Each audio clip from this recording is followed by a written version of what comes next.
Dear Minister, dear ladies and gentlemen, I would first like to thank the Ministry of Interior of the Republic of Poland for hosting this important conference. As we have heard and will learn over the next days, the government of Poland is strongly committed and has taken a number of very important steps to prevent and combat trafficking in human beings.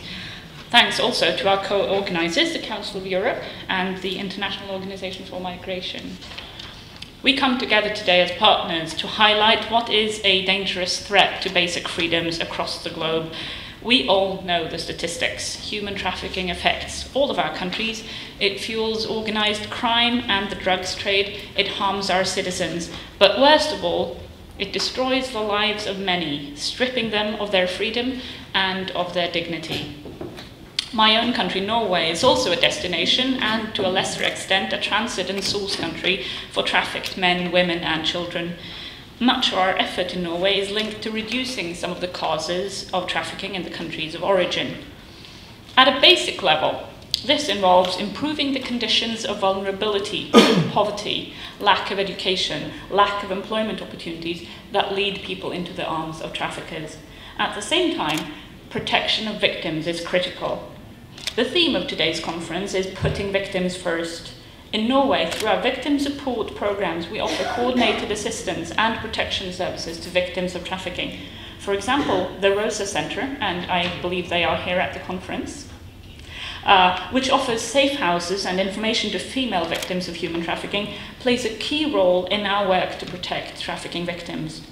The new Norwegian government, which just took office last month, will continue and intensify efforts to combat human trafficking. This commitment is reflected in our work through the EEA and Norway Grants.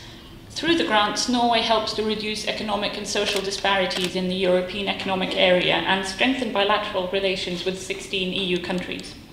With Iceland and Liechtenstein, the two other donors, we've pledged almost 1.8 billion euro in grants for 2009 to 2014.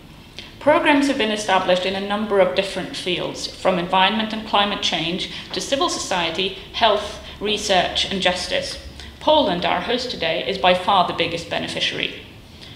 Fighting trafficking is crucial to achieving our cohesion goals. The cost of trafficking is not only personal, it comes at a considerable economic and social cost to society at large.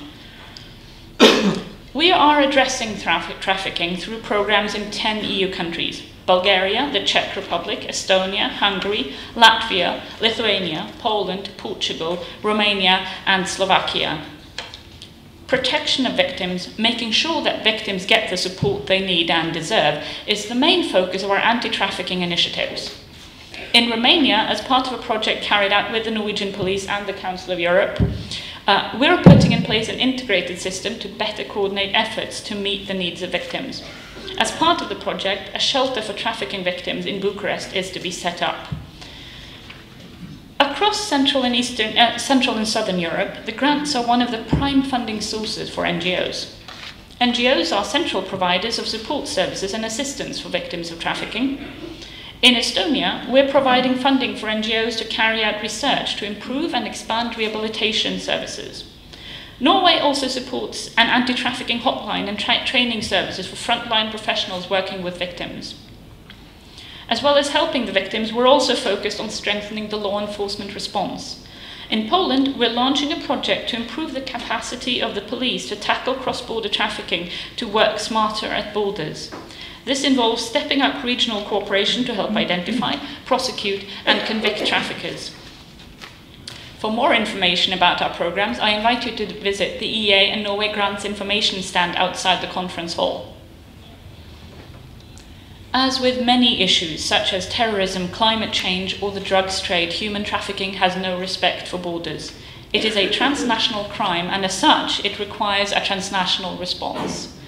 That is one of the reasons why the EEA and Norway Grants have entered into a strategic partnership with the Council of Europe in the fight against trafficking. We see the Council of Europe Convention against Trafficking in Human Beings, now ratified by 40 countries, as a central instrument in the fight against trafficking. In our programs, both the Convention and the country reports from the Group of Experts on Action Against Trafficking in Human Beings, GRETA, the Norway Grants provide funding to enable the follow-up and implementation of GRETA's country-specific recommendations. Ladies and gentlemen, let me reiterate, human trafficking is a terrible crime against human dignity. It is slavery in the modern age. We need to work together against it. It is important that we use events like this to forge strong links and learn from each other. I also hope all of you involved in this complex and emotionally challenging undertaking may find motivation and extra energy to continue your important work. I would like, at this point, to reiterate my thanks to the organisers and co-hosts of this conference. Thank you very much.